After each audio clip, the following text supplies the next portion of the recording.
Chapter 20. San Yisheng bribes the corrupt courtiers. Ji Chang had been imprisoned at Yoli for 7 years. He stayed quietly behind closed doors and did his utmost to repent of his crime. In addition, he studied the theory of the 8 diagrams which Fuxi had invented, and expanded it greatly until it became the basis of the Book of Change. He multiplied the 8 diagrams until they grew into 64.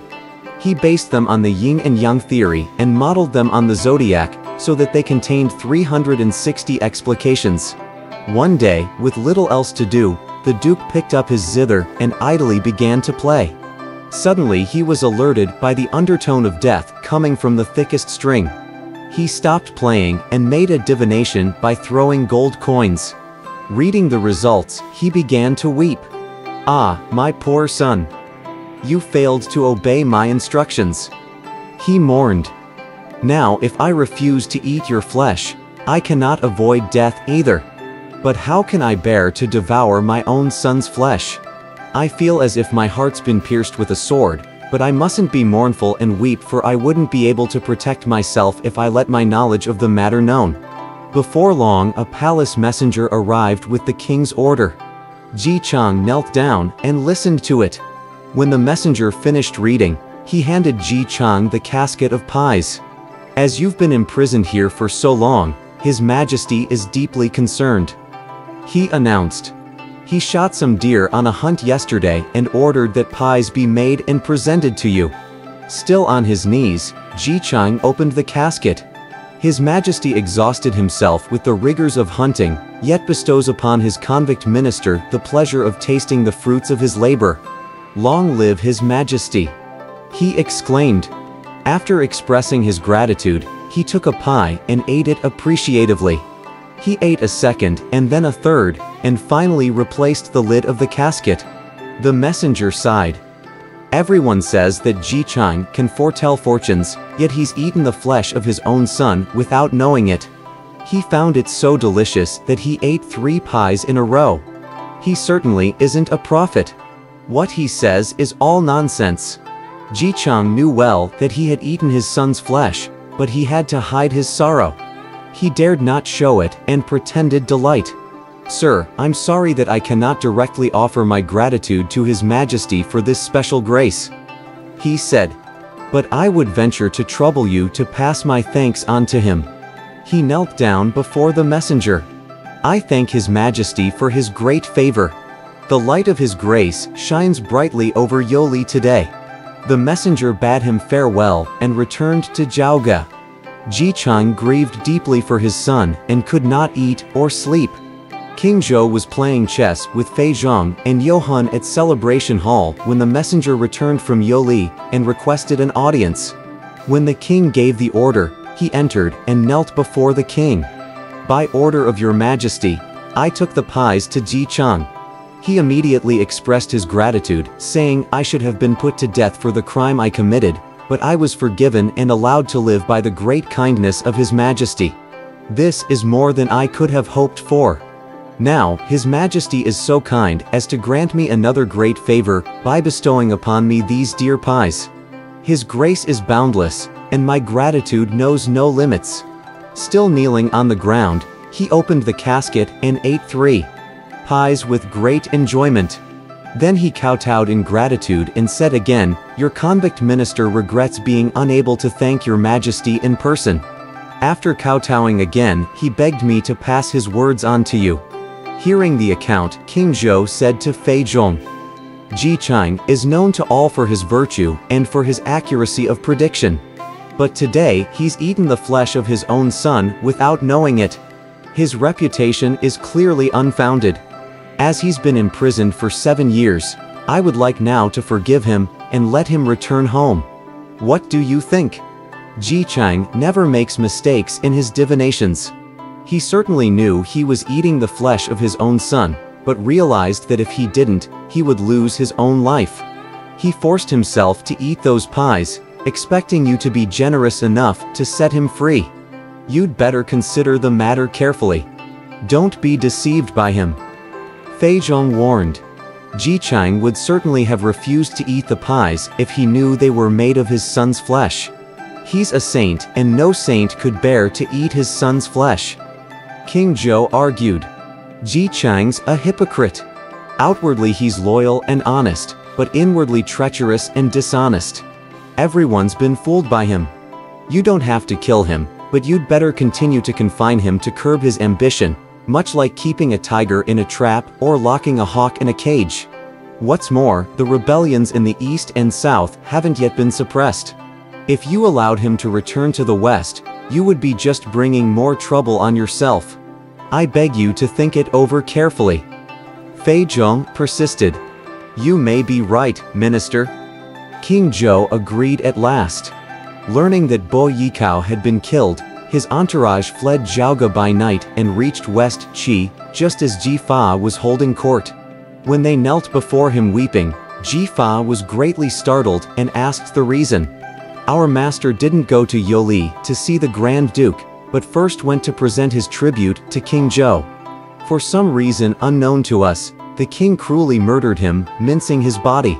Ji Fa burst into sobs at the news and nearly fainted.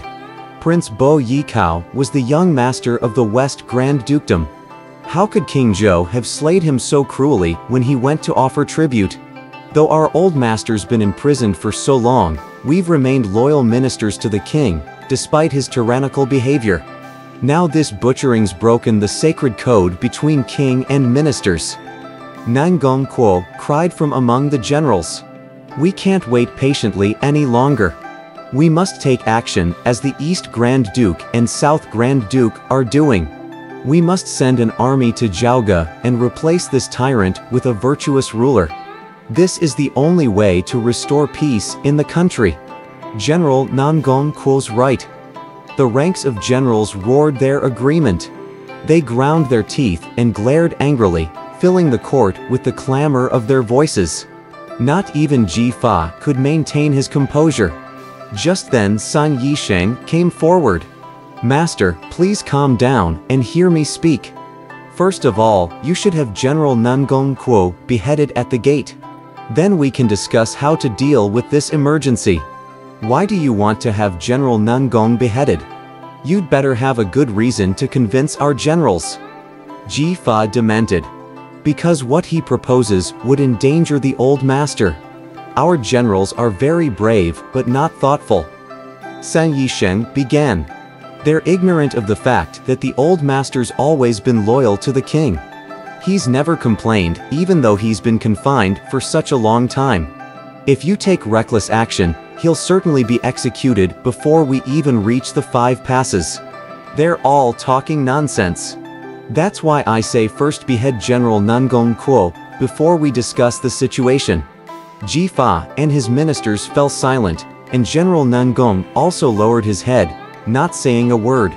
Prince Bo Yikao didn't heed my advice and has lost his life. I still remember clearly that on the day of his departure, our old master made a divination and found that he would suffer there for 7 years, but would return of his own accord as soon as his time was up. He warned us not to send anyone to meet him. San Yisheng continued. Yet Prince Bo Yikao didn't obey him and met with disaster. Besides, he didn't notice that Fei Zhong and Yohan are the favorites of King Zhou. On his arrival at Zhaoge, he should have bribed them.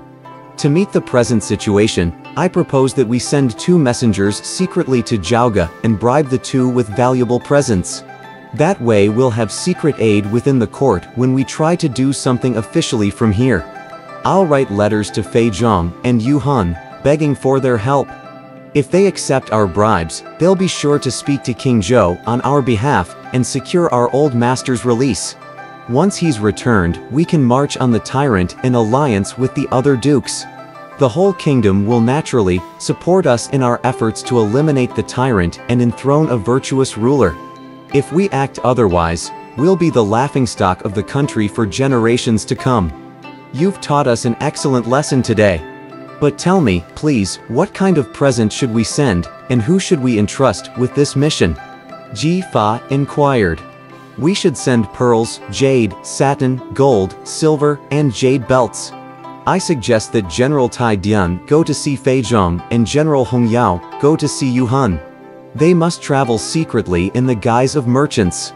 If the presents are accepted, our old master will soon return home." Ji Fa was overjoyed. When the presents were ready, he immediately sent Tai Dian and Hong Yao to Jiaoge. Disguised as traders, Tao Dian and Hong Yao carried the presents concealed in their luggage and got through all 5 passes without a hitch. After passing through Mianxu County, they crossed the Yellow River by ferry to Mengzhen and soon reached Jiaoge.